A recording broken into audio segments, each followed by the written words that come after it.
Hello hi friends. അപ്പോൾ ഇന്ന് പതിവിലും വ്യത്യസ്തമായിട്ട് ഞാൻ കണ്ടിന്യൂഷൻ വീഡിയോസ് അല്ല ഇടുന്നത്. ഇന്ന് block 2 unit 3 port and airport management four logistics വളരെ ഇമ്പോർട്ടൻ്റ് ആയിട്ടുള്ള ഒരു ചാപ്റ്ററാണ്. അതുപോലെ തന്നെ യൂണിറ്റ് 4ഉം. അപ്പോൾ ഇന്ന് തന്നെ മാക്സിമം അത് രണ്ടും അപ്ലോഡ് ചെയ്യാൻ വേണ്ടിയിട്ട് ഞാൻ ശ്രമിക്കും. അതുകൊണ്ട് തന്നെ വീഡിയോ കുറച്ച് ലെങ്തി ആയിരിക്കും. അപ്പോൾ എല്ലാവരും ഫുള്ളായിട്ടൊന്ന് കാണാൻ നോക്കുക. അതുപോലെ ഇഷ്ടമായിട്ടുണ്ടെങ്കിൽ സബ്സ്ക്രൈബ് ചെയ്യാനും ലൈക്ക് ചെയ്യാനും ഷെയർ ചെയ്യാനും കമൻറ്റ് ചെയ്യാനും ഒന്നും മറന്നു പോകരുത്. അപ്പോൾ നമുക്കിത് വളരെ പെട്ടെന്ന് തന്നെ തുടങ്ങാം. ഇൻവെൻട്രി മാനേജ്മെൻറ്റിൻ്റെ ബാക്കിയുള്ള വീഡിയോസ് ഉടനെ തന്നെ ഞാൻ അപ്ലോഡ് ചെയ്യും. അപ്പോൾ ഇത് വളരെ ഇമ്പോർട്ടൻ്റ് ആയതുകൊണ്ട് മാത്രമാണ് ഇത് ഇപ്പോഴത്തേക്ക് ഞാൻ അപ്ലോഡ് ചെയ്യുന്നത്. അപ്പോൾ ഫസ്റ്റ് ഇതിൻ്റെ ഇൻട്രോ ആണ്. അതിന് മുമ്പ് ഒരു കാര്യം പറയാം. നമുക്ക് ടെക്സ്റ്റ് ഫുള്ള് വായിച്ച് പൊയ്ക്കൊണ്ടിരുന്നാൽ ഒരുപാട് ടൈം എടുക്കും. അതുകൊണ്ട് തന്നെ ഞാൻ ഇതിലെ ഇമ്പോർട്ടൻ്റ് ആയിട്ടുള്ള പോയിൻറ്റ്സുകൾ ആഡ് ഓൺ ആക്കിയിട്ടുള്ള മലയാളം എക്സ്പ്ലനേഷൻ നോട്ടാണ് ഇവിടെ വിശദീകരിച്ച് പറയുന്നത്. അപ്പോൾ എല്ലാവരും മാക്സിമം ടെക്സ്റ്റ് മസ്റ്റായിട്ട് വായിച്ചു പോവുക. 1 മാർക്കിനും 2 മാർക്കിനും ഒക്കെ ടെക്സ്റ്റ് വായിച്ചാൽ മാത്രമാണ് നമുക്കതിൻ്റെ പോയിൻ്റ് കിട്ടുക, അതിനുള്ള ആൻസർ കിട്ടുക. അപ്പം അങ്ങനെ നിങ്ങൾക്ക് വായിച്ചു പോകാൻ വേണ്ടിയിട്ട് പരമാവധി ശ്രമിക്കുക. ഞാനത് വായിച്ചിട്ട് എഴുതി തയ്യാറാക്കിയൊരു നോട്ടാണിത് പറയുന്നത്. ഓക്കെ, അപ്പം നമുക്ക് ആദ്യം തന്നെ തുടങ്ങാം. ഇതിൻ്റെ ഇൻട്രോ ആദ്യം തന്നെ തുടങ്ങാം. തുറമുഖ വിമാനത്താവളങ്ങളും എയർപോർട്ടുകളും ആഗോളതലത്തിലും ആഭ്യന്തരമായാലും സാധനങ്ങളും ആളുകളും ഒരിടത്തു നിന്നും മറ്റൊരിടത്തേക്ക് പോകുന്നതിനുള്ള പ്രധാന കേന്ദ്രങ്ങളാണ് തുറമുഖങ്ങളും പോർട്ടുകളും വിമാനത്താവളവും എയർപോർട്ടുകളും. ഇവ ഉൽപ്പാദകരെയും വിപണികളെയും ഉപഭോക്താക്കളെയും തമ്മിൽ ബന്ധിപ്പിക്കുന്നു. കൃത്യസമയത്തുള്ള ചരക്ക് നീക്കത്തിനും കുറഞ്ഞ ചിലവിനും ഇവയുടെ മികച്ച മാനേജ്മെൻറ്റ് അത്യാവശ്യമാണ്. ഇന്ത്യയുടെ വ്യാപാരത്തിൻ്റെ 95% വ്യാപ്തിയുടെ അടിസ്ഥാനത്തിലാണ് കടൽ വഴിയാണ് നടക്കുന്നത്. അപ്പം വിമാനത്താവളങ്ങൾ വഴി നടക്കുന്നത് അളവിൽ കുറവാണെങ്കിലും 1% താഴെയാണ്. വിലയേറിയതും പെട്ടെന്ന് എത്തിക്കേണ്ടതുമായ സാധനങ്ങൾക്ക് വ്യോമഗതാഗതം എയർപോർട്ട്സ് വളരെ പ്രധാനമാണ്. ഇതിൻ്റെ ലക്ഷ്യം എന്ന് പറയുന്നത് എന്താണ്? ചരക്ക് കൈകാര്യം ചെയ്യൽ, അതുപോലെ കസ്റ്റംസ് ക്ലിയറൻസ്, വെയർ ഹൗസിംഗ്, സുരക്ഷ, ഗതാഗത സൗകര്യങ്ങൾ എന്നിവയെ ഏകോപിപ്പിക്കുക എന്നതാണ് ലക്ഷ്യം എന്ന് പറയുന്നത്. ഇനി ഇന്ത്യയിലെ തുറമുഖങ്ങൾ, ഇന്ത്യയിലെ പോർട്ടുകൾ ഏതൊക്കെയാണെന്നുള്ളത് പറയാം. നേവി മുംബൈയിലെ JNPT, ഗുജറാത്തിലെ മുദ്ര പോർട്ടാണ് തുറമുഖങ്ങൾ. ഇനി ഇന്ത്യയിലെ വിമാനത്താവളങ്ങൾ: ഡൽഹിയിലെ ഇന്ദിരാഗാന്ധി ഇൻ്റർനാഷണൽ എയർപോർട്ട്, മുംബൈയിലെ ഛത്രപതി ശിവജി മഹാരാജ് എയർപോർട്ട്. ഇതൊക്കെ എയർ കാർഗോയെ കുറിച്ചിട്ടാണ് പറയുന്നത്. എയർലൈൻസ് കാർഗോ കൊണ്ടുവന്ന വിമാനത്താവളങ്ങളൊക്കെയാണ് പറയുന്നത്. പിന്നെ പോർട്ട് മാനേജ്മെൻറ്റ് നെക്സ്റ്റാണ്. ഒരു ഇമ്പോർട്ടൻറ്റ് പോയിൻ്റാണ് പോർട്ട് മാനേജ്മെൻറ്റ്. എന്താണ് പോർട്ട് മാനേജ്മെൻറ്റ്? അതായത് കപ്പലുകൾക്കെടുക്കാനും ചരക്കുകളെയോ യാത്രക്കാരെയോ ഇറക്കാനും കയറ്റാനും കഴിയുന്ന കടൽ തീരത്തെ സ്ഥലമാണ് പോർട്ടുകൾ, തുറമുഖങ്ങൾ എന്ന് പറയുന്നത്.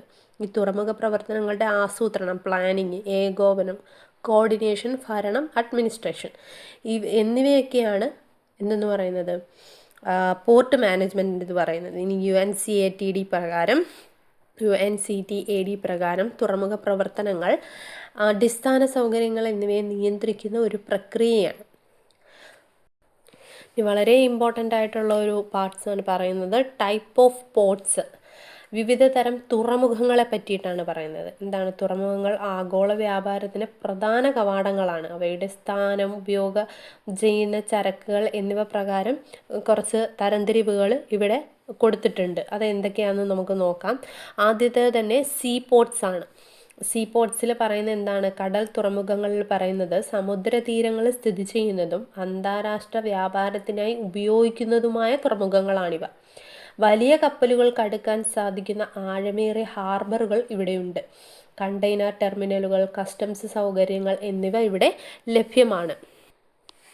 ഇന്ത്യയിലെ 12 തുറമുഖങ്ങളും മേജർ പോർട്ട്സുകളാണ്. 200-ലധികം ചെറിയ തുറമുഖങ്ങളുമുണ്ട്. ഇന്ത്യയുടെ മൊത്തം വ്യാപാരത്തിൻ്റെ 95% നടക്കുന്നത് ഇവ വഴിയാണ്. ഉദാഹരണം എന്ന് പറയുന്നത് എന്താണ്? മുംബൈയിലെ Jawaharlal Nehru port trust JNPT. ഇത് ഇന്ത്യയിലെ ഏറ്റവും വലിയ കണ്ടെയ്നർ തുറമുഖമാണ്. നെക്സ്റ്റ് എന്ന് പറയുന്നത് എന്താണ്? ഇൻലാൻഡ് പോർട്ട്സുകൾ, ഉൾനാടൻ തുറമുഖങ്ങൾ. കടൽ തീരങ്ങളിൽ നിന്ന് അകലെ രാജ്യത്തിൻ്റെ ഉൾഭാഗങ്ങളിൽ നദികൾക്കോ കനാലുകൾക്കോ അരികിലായി ഇവ സ്ഥിതി ചെയ്യുന്നു. ഇവ കടൽ തുറമുഖങ്ങളുമായി ജലമാർഗങ്ങളോ റെയിൽ റോഡ് സൗകര്യങ്ങളോ വഴി ബന്ധിപ്പിച്ചിരിക്കും. വലിയ തുറമുഖങ്ങളിലെ തിരക്ക് കുറയ്ക്കാനും ഉൾപ്രദേശങ്ങളിലെ ചരക്ക് നീക്കം എളുപ്പമാക്കാനും ഇവ സഹായിക്കുന്നുണ്ട്. ഉദാഹരണം പറയാനാണെങ്കിൽ കൊൽക്കത്ത പോർട്ട്, പ്രത്യേകിച്ച് ഹൽദിയ ഡോക്ക് കോംപ്ലക്സ്, ഇത് ഹുഗ്ലി നദിയിൽ സ്ഥിതി ചെയ്യുന്ന ഒരു പ്രധാന ഇൻലാൻഡ് സീ പോർട്ടാണ്. ഇത് കിഴക്കൻ ഇന്ത്യയിലേക്കും അതുപോലെ നേപ്പാൾ, ഭൂട്ടാൻ തുടങ്ങിയ രാജ്യങ്ങളിലേക്കുമുള്ള ചരക്ക് നീക്കത്തിന് സഹായിക്കുന്നുണ്ട്. ഇനി പറയുന്നതാണ് ഡ്രൈ പോർട്ട്സ്. അതെന്താണ് ഡ്രൈ പോർട്ട്സ് എന്ന് പറയുന്നത്? കടലുമായി നേരിട്ട് ബന്ധമില്ലാത്ത എന്നാൽ റെയിൽ വഴിയോ റോഡ് വഴിയോ ഒരു കടൽ തുറമുഖവുമായി ബന്ധിപ്പിച്ചിട്ടുള്ള ഉൾനാടൻ കേന്ദ്രങ്ങളാണിവ. കടലുമായിട്ട് നേരിട്ട് ബന്ധമില്ലെങ്കിലും ഒരു റെയിൽ വഴിയോ അല്ലെങ്കിൽ ഒരു റോഡ് വഴിയോ ഒക്കെ ബന്ധിപ്പിച്ചിട്ടുണ്ട്. കടൽ തുറമുഖങ്ങളുമായി ബന്ധിപ്പിച്ചിട്ടുള്ള ഉൾനാടൻ കേന്ദ്രങ്ങളിൽ സ്ഥിതി ചെയ്യുന്ന തുറമുഖങ്ങളാണ് ഡ്രൈ പോർട്ട്സ് എന്ന് പറയുന്നത്. ഇവയെ ഇൻലാൻഡ് കണ്ടെയ്നർ ഡിപ്പോ എന്നും വിളിക്കുന്നുണ്ട്. ഇൻലാൻഡ് കണ്ടെയ്നർ ഡിപ്പോ ICD എന്നും വിളിക്കുന്നുണ്ട്. കസ്റ്റംസ് ക്ലിയറൻസിൽ ഇവിടെ വെച്ച് തന്നെ നടത്താം. ഇത് തീരപ്രദേശത്തെ തിരക്ക് കുറയ്ക്കാൻ സഹായിക്കുന്നു. ഉദാഹരണം ഡൽഹിയിലെ തുക്ലാബാദ് ഡ്രൈ പോർട്ട്. ഡ്രൈ പോർട്ട് എന്ന് പറയുമ്പോൾ പറഞ്ഞ പോലെ കടലുമായിട്ട് നേരിട്ട് ബന്ധമില്ലെങ്കിലും ഇവയ്ക്കൊരു കണക്ഷൻ ഉണ്ട് അല്ലേ? നേരത്തെ നമ്മൾ ഇൻലാൻഡ് പോർട്ട്സിൽ പറഞ്ഞതുപോലെ ഒരു റോഡിലോ റെയിലിലോ ഒക്കെ ആയിട്ട് ബന്ധിപ്പിച്ചിട്ടുള്ള ഉൾനാടൻ തുറമുഖങ്ങളെയാണ് ഇൻലാൻഡ് എന്ന് പറയുന്നത്. അതുപോലെ തന്നെയാണ് ഡ്രൈ പോർട്ട്സും പറഞ്ഞേക്കുന്നത് അല്ലേ? അപ്പോൾ അതുകൊണ്ട് തന്നെ ഇതിനെ എന്തെന്ന് വിളിക്കുന്നു? ഇവയെ ഇൻലാൻഡ് ഡിപ്പോ, കണ്ടെയ്നർ ഡിപ്പോ എന്നും വിളിക്കുന്നുണ്ട്.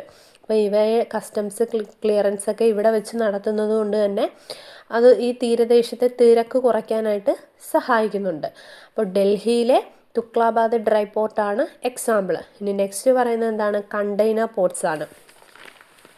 കണ്ടെയ്നറുകളിൽ ചരക്കുകൾ കൈകാര്യം ചെയ്യുന്നതിനായി പ്രത്യേകം സജ്ജീകരിച്ചിട്ടുള്ള തുറമുഖങ്ങളാണ്. ചരക്കുകൾ കേടുപാടുകൾ കൂടാതെയും വേഗത്തിലും കയറ്റാനും ഇറക്കാനും സാധിക്കുന്നു. കൊമേഴ്സ് രംഗത്ത് ഇവയ്ക്ക് വലിയ പ്രാധാന്യമുണ്ട് കണ്ടെയ്നർ പോർട്ടിന്. ഉദാഹരണം ഗുജറാത്തിലെ മുദ്ര പോർട്ട്. നെക്സ്റ്റ് പറയുന്നതാണ് ഫിഷിംഗ് പോർട്ടുകൾ അല്ലേ? മത്സ്യബന്ധന മേഖലയ്ക്കായി മാത്രം പ്രവർത്തിക്കുന്ന തുറമുഖങ്ങളാണ് ഫിഷിംഗ് പോർട്ടുകൾ. മത്സ്യലേലം വിളിക്കാനുള്ള ഹാള്, ശീതീകരണ സംവിധാനങ്ങൾ, കോൾഡ് സ്റ്റോറേജുകൾ, ബോട്ട് റിപ്പയറിംഗ് സൗകര്യങ്ങൾ എന്നിവ ഇവിടെ ഉണ്ടാകും. ഉദാഹരണം കേരളത്തിലെ കൊച്ചി ഫിഷിംഗ് ഹാർബർ, അതൊരു ഉദാഹരണമാണ്.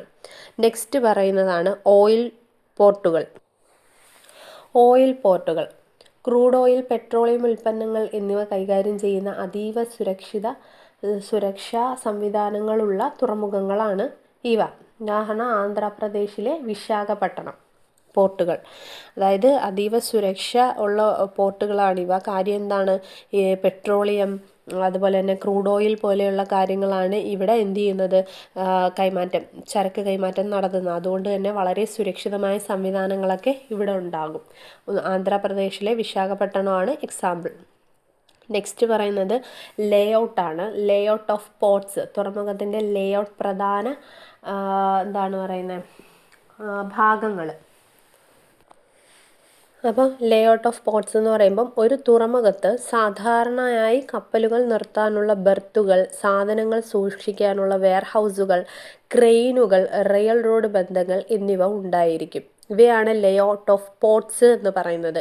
എന്തൊക്കെ ഉണ്ടായിരിക്കും ഒരു തുറമുഖത്ത്? ബർത്തുകൾ ഉണ്ടായിരിക്കും, വെയർഹൗസുകൾ ഉണ്ടായിരിക്കും, ക്രെയിനുകൾ, റെയിൽ റോഡ് എന്നിവ ഒക്കെ ഉണ്ടായിരിക്കും. അപ്പം ഇവയൊക്കെയാണ് ലേഔട്ട് ഓഫ് പോർട്ട്സ് എന്ന് പറയുന്നത്. ഇനി ഫസ്റ്റ് ഇതിൻ്റെ ബർത്തിനെ പറ്റിയിട്ട് തന്നെ പറയാം. ബർത്തുകൾ, കപ്പലുകൾ നിർത്തിയിടുന്ന സ്ഥലങ്ങളാണ് ബർത്തുകൾ എന്ന് പറയുന്നത്. ഇവിടെ വെച്ചാണ് ചരക്കുകൾ കയറ്റുന്നതും ഇറക്കുന്നതും എന്നൊക്കെ പറയുന്നത്. അപ്പോൾ എക്സാമ്പിൾ പറയാനാണെങ്കിൽ JNPT മുംബൈ. ഓക്കെ. നെക്സ്റ്റ് പറയുന്നത് ക്വയാണ്. ക്വയ എന്ന് പറയുമ്പോൾ കപ്പലുകൾക്ക് അടുത്ത് ചരക്ക് നീക്കം നടത്തുന്ന പ്ലാറ്റ്ഫോമാണ്.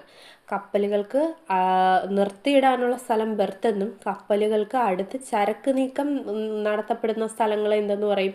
പ്ലാറ്റ്ഫോമുകളെ ക്വേ എന്ന് പറയും. ഇവിടെ വലിയ ക്രെയിനുകളും ഫോർക്ക് ലിഫ്റ്റുകളും സജ്ജീകരിച്ചിരിക്കും. മൂന്നാമതെയാണ് വെയർഹൗസുകൾ. വെയർഹൗസുകൾ എന്താണ്? ചരക്കുകൾ സുരക്ഷിതമായി സൂക്ഷിക്കാനുള്ള ഗോഡൗണുകളാണ്.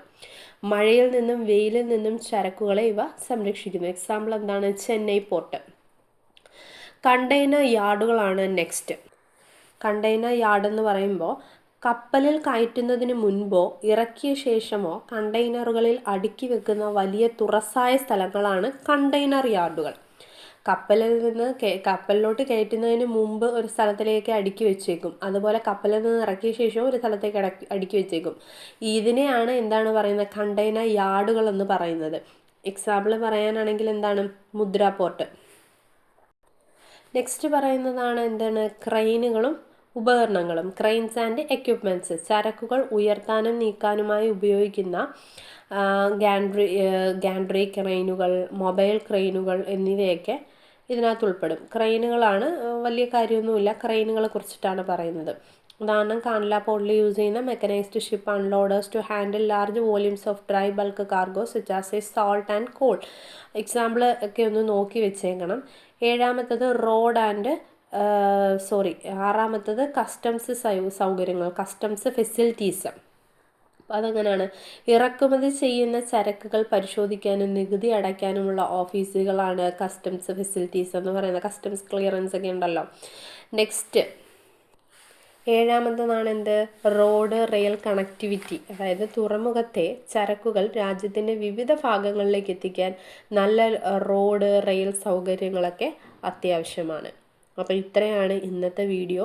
ഇനി നമുക്ക് അടുത്ത ഫങ്ഷൻസ് ആൻഡ് ഫീച്ചേഴ്സ് ഓഫ് പോർട്സുകൾ നോക്കാം. അത് കഴിഞ്ഞിട്ട് നമുക്ക് വലിയ ലെങ്തി ആയിട്ടുള്ള വീഡിയോസ് അപ്ലോഡ് ചെയ്യാൻ കഴിയുള്ളൂ. എല്ലാവരും മാക്സിമം ഫുള്ളായിട്ട് വാച്ച് ചെയ്യുക. അപ്പോൾ thank you so much for watching my video.